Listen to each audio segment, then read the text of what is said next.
गुरुकृपा हि केवलम्।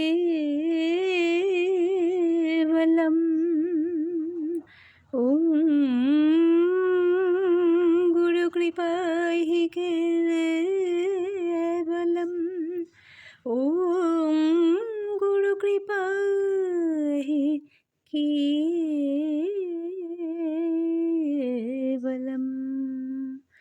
ॐ गुरुश्रीचरण शरणम्। ॐ गुरुश्रीचरण शरणम्। ॐ गुरुश्रीचरण शरणम्।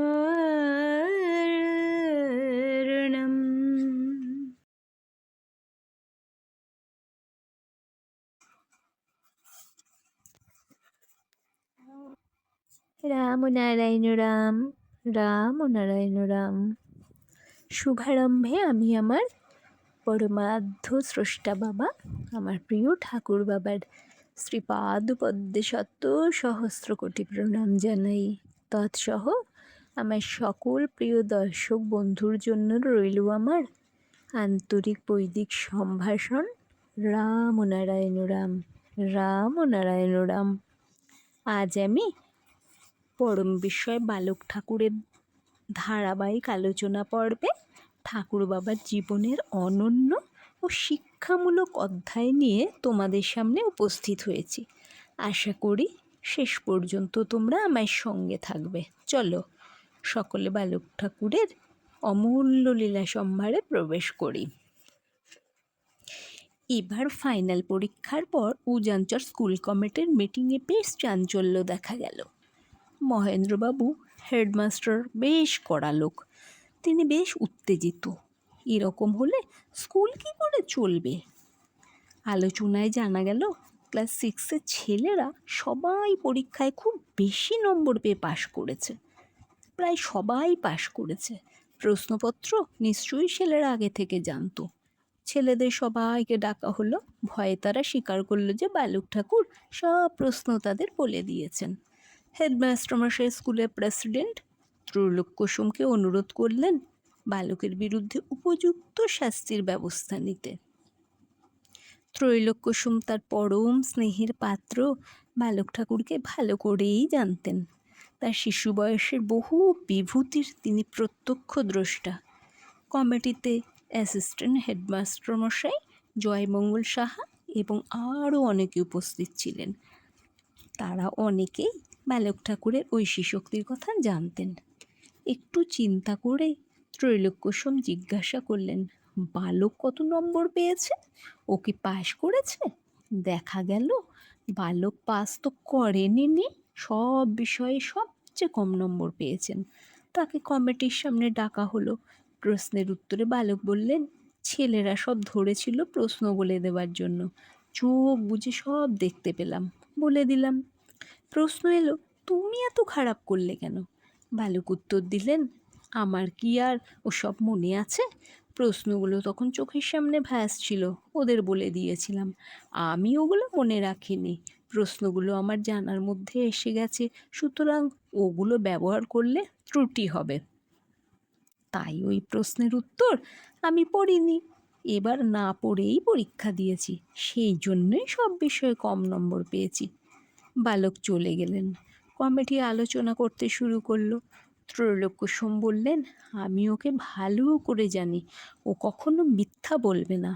অনেকেই ত্রৈলোক কুসুমের কথা সমর্থন করলেন। বালক ঠাকুরের ঐশী ক্ষমতার কথা নিয়ে বেশ কিছুক্ষণ আলোচনা হলো। হেডমাস্টারমশাই যে একেবারেই কিছু জানতেন না তা নয়, কিন্তু যখন পরীক্ষার প্রশ্ন ফাঁস হয়ে গেছে শুনলেন, তিনি ধরে নিয়েছিলেন যে বাস্তবে যেরকমভাবে এইসব ঘটনা ঘটে সেইভাবে এটাও হয়েছে। দু একজন সেদিন লক্ষ্য করেছিলেন যে বালক নিজের হাতে পেয়েও তার ঐশী শক্তির ফল নিজের কাজে লাগালেন না। এর 2-1 বছর আগের কথা। সরস্বতী পুজোর আয়োজন চলছে কৃষ্ণনগরে। ছেলেমেয়েরা রাত জেগে পুজো মণ্ডপ সাজাচ্ছে। কেউ পাহাড় বানাচ্ছে মাটি দিয়ে, কেউ আবার ডালপালা দিয়ে সাজাচ্ছে। বালক আর অনিমা নামে একটি মেয়ের উপর ভার পড়েছে রং বেরঙের কাগজ দিয়ে লম্বা শিকলি ও নিশান বানাতে হবে। রাত প্রায় 2টো বাজে, সবাই ব্যস্ত। শিকলি বানাতে বানাতে মেয়েটি বলল, একটা গোপন কথা জিজ্ঞাসা করব, উত্তর দিবি? ঠাকুর বললেন, বল না, কি জানতে চাস? মেয়েটি বলে, আচ্ছা, আমার বিয়ে হবে তো? আমার বর কী রকম হবে বলতো? ঠাকুর জিজ্ঞাসা করেন, তুই কী রকম বর চাস? মেয়েটি বলে, তুই বল না। ঠাকুর বলেন, তোর বর হবে শিক্ষক, উঁকড়া চুল, মাঝখানে সিথি। তারপর মেয়েটির সন্দেহ দূর করে বলেন, না, দেখতে কুৎসিত না, তোর কথা শুনবে। তারপর কার্তিক মাসে তোর একটি ছেলে হবে, তার নাম রাখবি কার্তিক। মেয়েটি বলে, ঠিক তো? এই ঘটনার পর 2-1 বছর কেটে গেছে। মেয়েটি একদিন ঠাকুরকে বলল, তুই আমাকে দীক্ষা দিবি? আমাকে কি করতে হবে? কিছুই করতে হবে না, শুধু স্নান করে আসবি আর কিছু ফুল নিয়ে আসবি। আচ্ছা, তুই তো আমার গুরু হয়ে যাবি, তোকে কি বলে ডাকবো? কেন, তুই আমাকে নাম ধরে ডাকিস। কৃষ্ণকে লোকে কৃষ্ণ বলে, মহাদেবকে মহাদেব বলে ডাকে না? তাদের তো নাম ধরেই ডাকে, তুইও আমার নাম ধরে ডাকিস। মেয়েটি দীক্ষা নেয়। এই প্রথম সে ঠাকুরকে প্রণাম করল এবং অঝোরে কাঁদতে লাগলো। ঠাকুর বললেন, কাঁদছিস কেন? এত কাঁদবার কি আছে? মেয়েটি উত্তর দেয়, আজ গুরু পেলাম, কিন্তু সে বন্ধু তো হারালাম। আর সে ঠাকুরকে নাম ধরে ডাকতে পারে না, বা তুই বলে সম্বোধনও করতে পারে না। এবছর তো ক্লাস 6এই রয়ে গেলেন, কিন্তু তার জন্য তার কোনো আক্ষেপ নেই। বালক ঠাকুরের নতুন বই কিনতে হবে না, সুতরাং একটা বিরাট সমস্যা থেকে তিনি বাঁচলেন। 1935 সন, পঞ্চম জর্জের সিলভার জুবলি উৎসব। হেডমাস্টার মহেন্দ্র দাস ঠাকুরকে স্কাউটে ভর্তি করে নিয়েছিলেন। বিভিন্ন স্কুলের বাছাই করা স্কাউট বাঞ্ছারামপুর মাঠে কুচকাওয়াজ করবে। অনেক গণ্যমান্য ব্যক্তি আসবেন কুচকাওয়াজ দেখতে। ড্রিল মাস্টার সনাতনবাবু, হেডমাস্টার মশাই দুজনে ঠিক করলেন বালক ঠাকুরই উজানচর স্কুল টিমের পুরো ভাগে থাকবে। বালক ঠাকুর কিন্তু তার সাথীদের বললেন, ইংরেজদের নিয়ে এত নাচানাচি আমার ভালো লাগে না। মিশ টিমেও কয়েকজন ইংরাজ এতগুলো ভারতবাসীর উপর রাজত্ব করছে, এটা অত্যন্ত লজ্জার কথা। নিজেদের দেশের ক্ষতি আমরা নিজেরাই করছি। আমরা সঙ্গবদ্ধ হয়ে যদি প্রতিবাদে নামি, তবে ইংরেজ এদেশে থাকতে পারবে না। আমরা 33 কোটি ভারতবাসী, 60,000 ইংরেজকে তাড়াতে কতক্ষণ লাগে? মির্জাফর দেশের এক চরম ক্ষতি করে গেছে, বাকিটা আমরা করছি ইংরেজদের নিয়ে নাচানাচি করে। যাই হোক, এদিকে মাস্টারমশাই তাকে স্কাউটস লিডার করে দিয়েছেন। ছেলেদেরও একই ইচ্ছা, স্কুলের সুনাম নির্ভর করছে বালক ঠাকুরের উপর, তাই তিনি মাস্টারমশাইদের কথায় রাজি হলেন। বাঞ্ছারামপুর মাঠে সে অপূর্ব এক দৃশ্য। ব্যান্ড বাজিয়ে সব স্কাউট টিম একে একে প্যারেড করছে। ঠাকুরের ঔজ্জ্বল্য গৌর বর্ণের উপর রৌদ্র পড়ে চিকচিক করছে, সবার চোখ ঝলসে দিচ্ছে। সভাপতি ত্রিপুরার ওই মহকুমার এসডিও ও অবাক হয়ে জিজ্ঞেস করলেন হেডমাস্টারমশাইকে, ওই ছেলেটিকে? কি সুন্দর দেখতে, কি স্মার্ট! সেই বর্ণাঢ্য সমাবেশের নানা রকমের কুচকাওয়াজ খেলা চলল।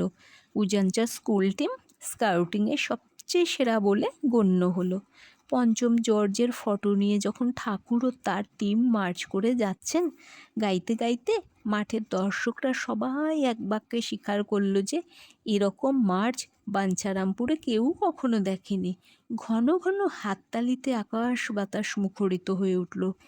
এসডিও এবং অন্যান্য অভ্যাগতরা বালক ঠাকুরের ক্রীড়া নৈপুণ্যের ভূয়সী প্রশংসা করলেন এবং তাকে সদর গভর্নমেন্ট স্কুলে নিয়ে যেতে চাইলেন। সেদিন একটি দুর্ঘটনাই মাঠে হয়েছিল। বালক ঠাকুরের হাত থেকে পঞ্চম জর্জের ফটোটি মাটিতে পড়ে গিয়েছিল। ঠাকুর তখনই বললেন, সামনের বছর পঞ্চম জর্জ আর থাকবেন না। বিজয়ী উজনচর স্কুলের স্কাউট টিম ব্যান্ড বাজিয়ে গ্রামে ফিরে এলো। বালক ঠাকুরের সেদিনকার কথা শুনে তার সাথীদের অনেকেরই মনে হয়েছে বিপ্লবী সূর্য সেনের সেই কথা। কয়েক বছর আগেই যখন বালক ঠাকুরের সঙ্গে সূর্য সেনের সাক্ষাৎ হয়েছিল, ঠাকুরের আচরণ কথাবার্তায় মুগ্ধ হয়ে সূর্য সেন বলেছিলেন, তোমার উপর আমার ভরসা আছে। এরকম গভীর দেশাত্মবোধ আমি আর কারো মধ্যে দেখিনি। তুমিই পারবে দেশকে এক করতে, দেশকে বাঁচাতে। আজ এই পর্যন্তই।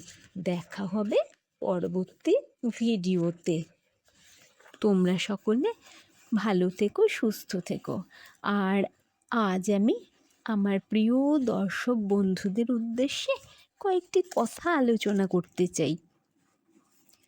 ঠাকুরবাবার অলৌকিক শৈশব লীলা সম্ভারের ধারাবাহিক পর্বগুলি আরও কিছুদিন চলবে।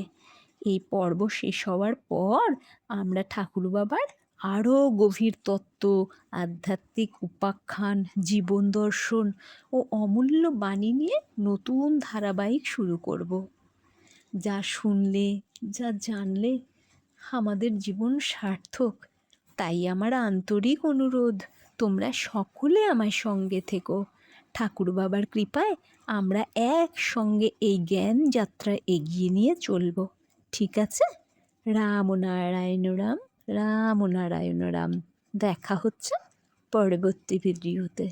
রাম নারায়ণ রাম।